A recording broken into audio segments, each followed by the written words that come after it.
Bismillahirrahmanirrahim. Alhamdulillahirrabbilalamin. Wassalatu wassalamu ala sayyidina Muhammad wa ala alihi wa sahbihi wa barik wa sallim. Amin amin amin ya rabbal alamin. Apa kabar kalian semua wahai masyarakat sosial media? Semoga semuanya dalam penjagaan dan perlindungan Allah Subhanahu wa taala. Dan yang sakit jangan lupa untuk selalu bersabar atas segala cobaan yang diberi oleh Allah Subhanahu wa taala. Dan yang sehat jangan lupa untuk selalu bersyukur kepada Allah Subhanahu wa taala atas segala limpahan rahmat kepada kita semua. Oke. Jadi pesan saya, jangan lupa kita selalu berselawat kepada baginda Rasulullah sallallahu alaihi wasallam. Oke, dah lama kan kita tak buat video ya kan? Soalnya banyak kegiatan dan agak sibuk sih. Sibuknya nggak sibuk-sibuk amat sih, sok sibuk saja ya, kayak gitulah kira-kira ya kan. Jadi di video kali ini kita akan sama-sama menonton ataupun mereact, yaitu di channelnya Menjentik Hati. Oke, di channelnya Menjentik Hati, yang judulnya kita sama-sama membacakan, yaitu siapakah makhluk sebelum Nabi Adam? Kayaknya ini baru dengar aku ini. Siapa ya kira-kira ya? Yang disampaikan oleh Ustadz Auni Muhammad. Oke, langsung saja kita ke videonya. Apa? Are you ready? Let's go. Oke, fokus ya masyarakat sosial media, fokus kita menonton. Official Menjentik Hati. Fokus, oke? Yang mana siapakah manusia sebelum Nabi Adam? Oke. Siapa manusia pertama yang pandai menulis? Ya, pandai menulis. Siapa manusia pertama yang pandai menulis? Siapa? Dalam bahasa Arab dia sebut Akhnuh. Dalam bahasa Ibrani dia sebut Henoch. Dalam Quran dia sebut Idris alaihi salam. Idris yang pertama menulis. Kitab Henoch merujuk kepada kitab Nabi Idris alaihi salam, bukan kitab yang diwahyukan. Nabi Idris pernah diwahyukan Allah dalam bentuk bukan kitab tetapi sahifah, yaitu 30 sahifah. Sahifah pernah turun pada Nabi Adam, sahifah pernah turun pada Nabi Idris, sahifah pernah turun pada Nabi Ibrahim, sahifah pernah turun pada Nabi Ezekiel, sahifah pernah turun pada Nabi Hajai, sahifah pernah turun pada Nabi Habakuk. Ini ada dalam Taurat, ni ada dalam Injil. Itu berkenaan dengan mereka. Sahifah itu apa ya? Tapi sekarang Henoch ni kitab yang dikarang, kitab yang ditulis, bukan sumber wahyu, bukan pedoman daripada Allah, tetapi hasil penulisan daripada Nabi Idris alaihi salam sendiri. Itulah dakwah mereka. Jadi sini kebenaran penentuan sama ada kita nak terima atau tidak ialah dalam kitab Henoch ni, bila kita perincikan, dia menceritakan tentang makhluk awal yang sebelum Adam turun ke bumi ni, ada satu bentuk dia panggil the fallen angel.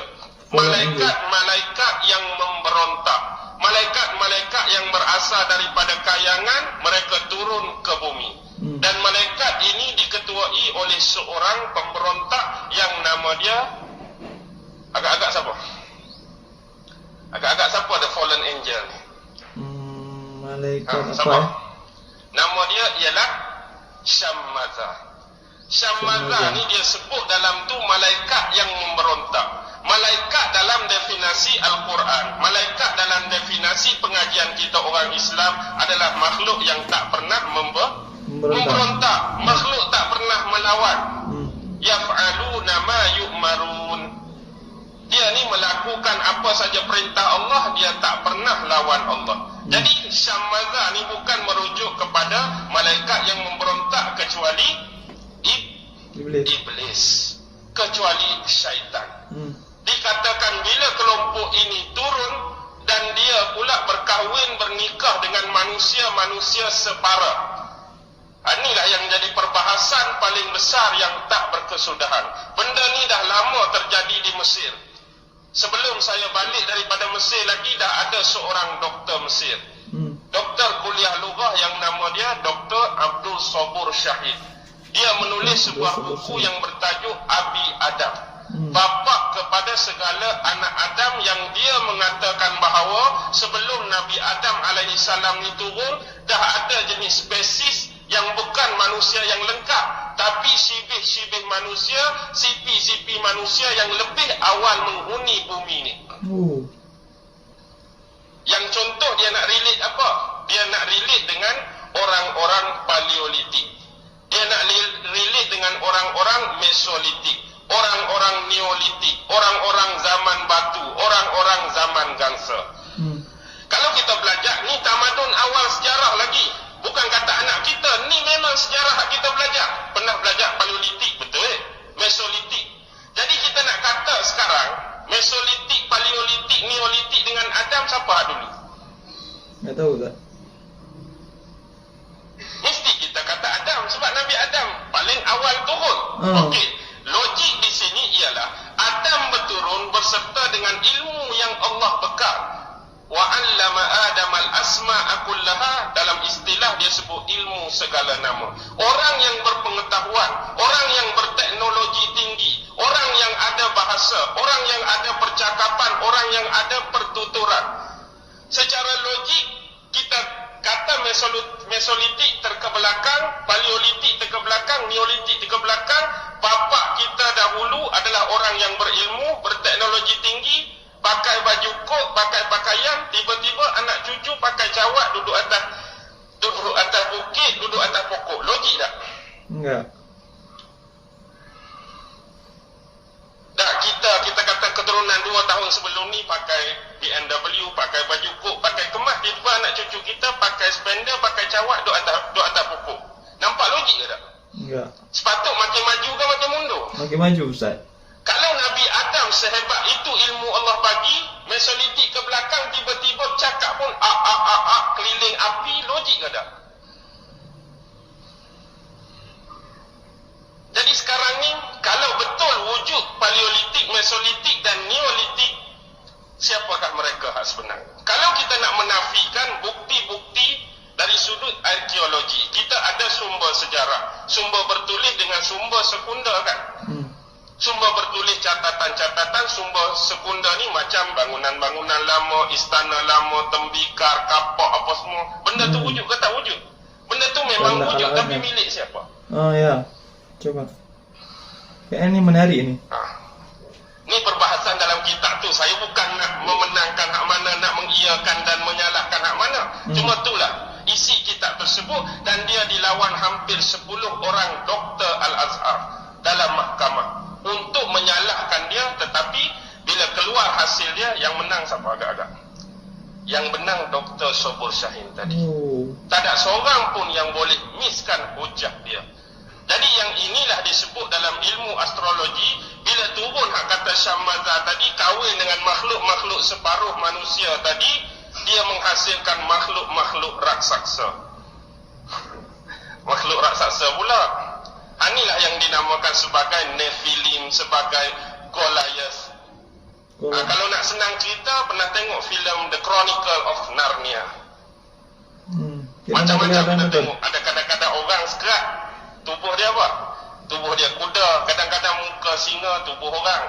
Agak-agak gambaran kita wujud tak makhluk-makhluk macam ni sebelum ni? Fantasi seperti ini agak-agak wujud tak di alam lain? Tak tahu, Ustaz. Kalau kita memang kita tak mau terima. Kalau kita memang kita tak mau terima. Tapi itulah isi kitab tersebut yang saya rasa memang dah dimanipulasi, memang dah direka-reka, memang dah dijahanamkan oleh orang-orang kafir dan musuh-musuh Islam. Yang sebenarnya yang saya bawa ni sebagai tambah nilai, nak sebut isi-isi kitab Enoch tersebut. Tapi yang pastinya itu adalah bentuk manipulasi dan penipuan. Manipulasi dan penipuan. Banyak kalau kita tengok riwayat kitab Taurat, manusia-manusia gergasi zaman Nabi Nuh pun ada. Sebab itulah dikatakan berlakunya banjir besar. Sebenarnya berlaku banjir besar tu mengikut Taurat, mengikut Injil, bukan sahaja Allah nak hapuskan makhluk-makhluk, manusia-manusia yang sezaman dengan Nabi Nuh, yang ingkar pada Allah, yang lawan kenabian dan kerasulan Nuh. Tapi Allah nak cuci bumi tu dengan makhluk-makhluk tadi sekali. Bila habis semua tu, bumi pun jadi kembali manusia, betul-betul manusia. Berarti pernah ada masa Nabi Nuh, bos. Aduh, Masya Allah, baru tahu.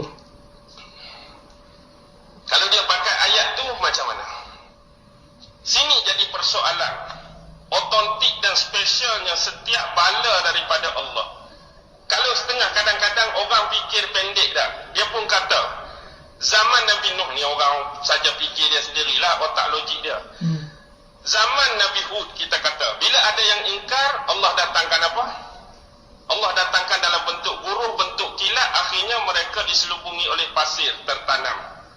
Sama juga dengan kaum Nabi Samud, mari kilat, mari bentuk gempa bumi. Kalau kaum Sodom terbalik bumi. Tapi jumlah penduduk antara Nabi yang sebelum zaman Nuh dengan selepas Nuh, mana paling ramai? Semasa dengan Nuh ke lepas Nuh lagi ramai orang? Agak-agak Selepas Nuh. Mestilah selepas kan, orang makin membiak. Tapi bila Allah nak uji, bila Allah nak bala, bila Allah nak bagi tu, Allah buat lagu tu je untuk mereka. Tapi Nuh nak sikit, pasal apa perlu tenggelamkan satu dunia?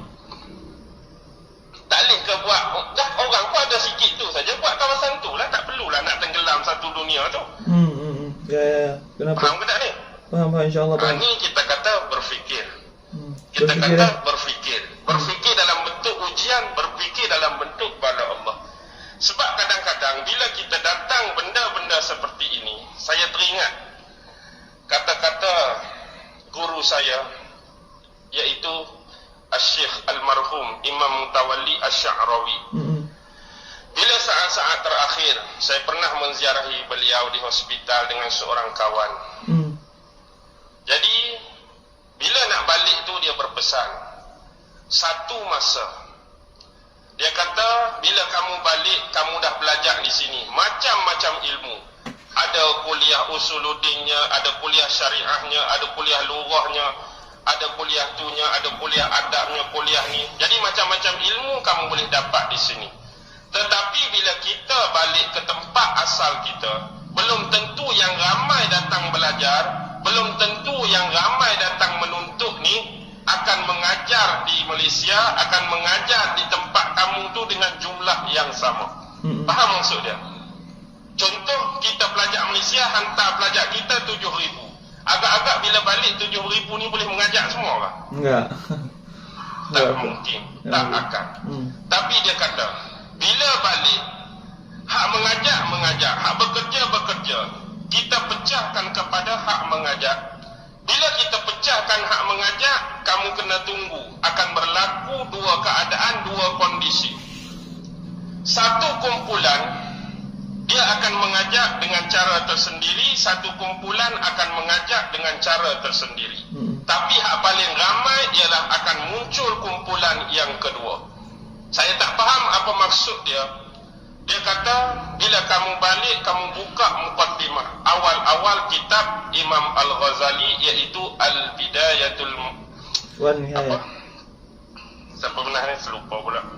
Bidayatul Hidayah. Hidayah. Permulaan hidayah.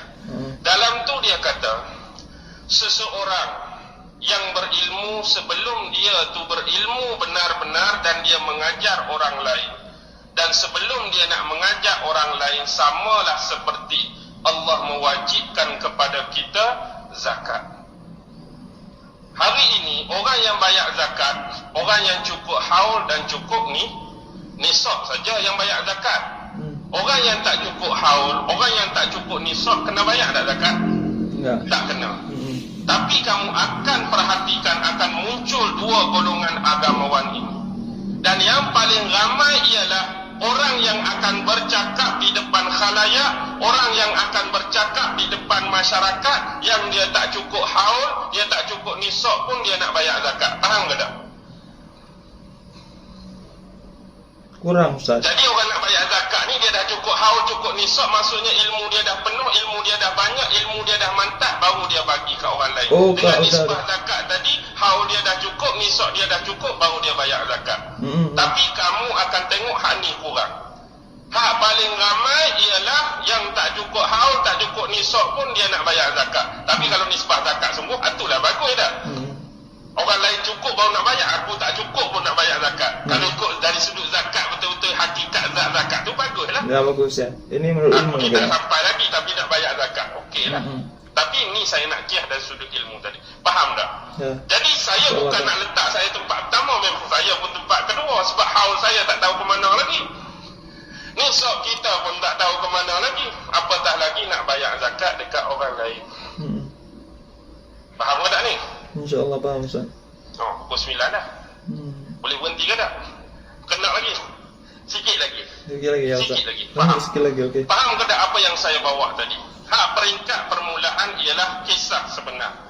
Peringkat kedua ialah tambah nilai. Dan peringkat ketiga ialah, inilah yang dipanggil asakan, percubaan-percubaan manipulasi, penipuan-penipuan yang telah didatangkan oleh musuh-musuh Islam, yang kafir, yang non-Muslim. Kadang-kadang sesuatu kitab lama, sesuatu tulisan lama, hasil karangan ulama ni asal memang betul.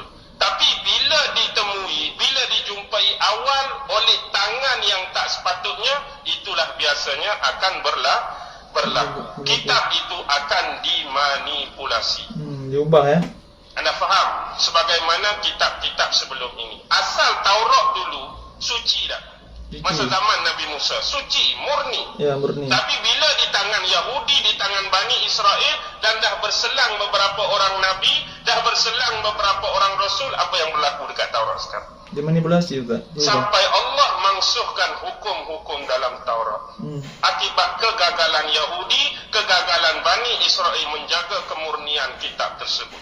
Begitu juga pada zaman Nabi Isa alaihissalam. Asal turun wahyu, asal turun kitab Injil tu murni ke tak murni? Murni. Tapi kegagalan penganut-penganut selepasnya untuk menjaga kemurnian dan kesahihan kitab Injil, maka dia juga dimaksudkan oleh Allah. Dan akhirnya turunlah Al-Quran kepada Nabi Muhammad sallallahu alaihi wasallam. Tetapi berbezanya, nabi-nabi dan rasul sebelum ini khusus untuk kaum tertentu, khusus untuk bani tertentu, khusus untuk masyarakat tertentu. Dia khas Bani Israel, ni kaum tu, ni kaum ni. Kan dalam Al-Quran dia dah sediakan contoh nama-nama kaum. Kaum Nabi Nuh ada nama tertentu. Kaum Nabi Hud dia letak nama Ad. Kaum Nabi Saleh dia letak nama Samud. Kaum Nabi Syuaib dia letak nama Aikah. Kaum Nabi tu nama ni, kaum Nabi tu nama ni. Tapi untuk Nabi Muhammad khusus untuk bangsa Arab saja atau rahmatan lil alamin? Rahmatan lil alamin, Ustaz. Khusus untuk bangsa Arab saja ke rahmatan lil alamin? Islam kita. Islam kita rahmatan lil alamin. Untuk semua, tak khusus kepada bani, tak khusus kepada firqah, tak khusus kepada golongan tertentu, tak khusus kepada umat tertentu. Jadi inilah yang Allah berjanji untuk mengekalkan kesucian, ketulinan, otentiknya Al-Quran. Inna nahnu nazzalna zikra wa inna lahu lahafizun. Hari ni ramai yang nak ceroboh, sama seperti kitab-kitab karangan ulama terdahulu. Berjaya atau tidak? Berjaya atau tidak?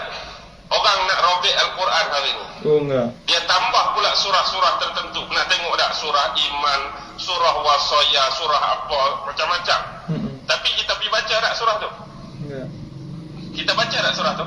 Enggak. Tak, dia kata tak cukup lagi Al-Quran, ada 4 tambah surah baru. Surah iman. Kita baca tak surah iman? Mak baca mak surah iman? Tak ada orang nak baca. Dia datang surah wasaya, tak ada orang nak baca. Kalau dia letak nama surah Rasulullah pun rasa teringin nak baca. Enggak. Tak ada siapa nak teringin baca. Kita terima seadanya. Faham ke tak ni? Faham lah tak? InsyaAllah faham, Ustaz. Maksudnya Al-Quran ni dah lengkap. Kalau ada yang terlebih menambah-nambah macam kaum-kaum Syiah, sebagai contoh Syiah Imamiyah, mereka mendakwa apa? Mereka mendakwa selepas kematian Nabi, selepas kewafatan Nabi, Jibril masih lagi turun bawa wahyu kepada anak dia Fatimah. Tak habis lagi bagi kat Nabi, Nabi mati dulu. Jadi banyak lagi anak turun pada Nabi, Nabi mati, Nabi wafat. Jadi Allah sambung pada anak dia Fatimah. Yang hasilnya hari ini Quran mereka 3 kali ganda, triple, lebih tebal daripada Al-Quran kita. Tapi turun pula pada Fatimah, Fatimah tak sebar pula ke orang lain tak? Sepatut Fatimah lah aula sebar, anak Nabi. Ali menantu dia hidup lagi, tak sebar juga. Tapi lepas pada mereka tu semua mati, keturunan Nabi tu mati, baru Al-Quran tu muncul. Ini inilah dakyah-dakyah dan kalam-kalam ataupun kalimah-kalimah yang palsu. Ini jangan kita terpedaya, jangan kita terpengaruh dengan dakwah tersebut. Like ya, jangan lupa di like.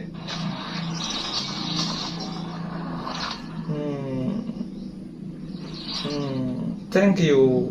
Subscribe for watching. Oke, jangan lupa di subscribe. Ini punya macam channel apa namanya tadi? Menjenti Hati, ya kan?